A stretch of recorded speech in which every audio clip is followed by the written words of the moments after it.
What if I told you there's a whole Spanish era town hidden in Bataan?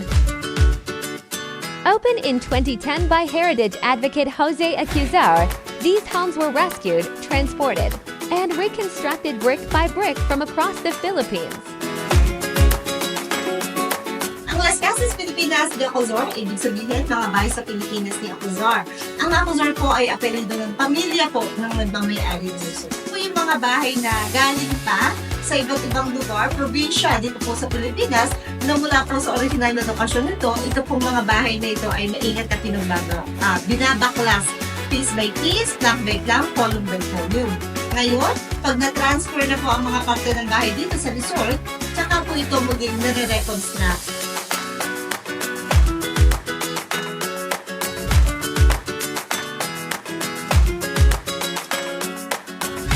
After a stroll through time, treat yourself to a heritage feast. Whether it's a riverside dinner at Cafe Del Rio or a classic Filipino spread at Binondo Hall, every bite comes with a story.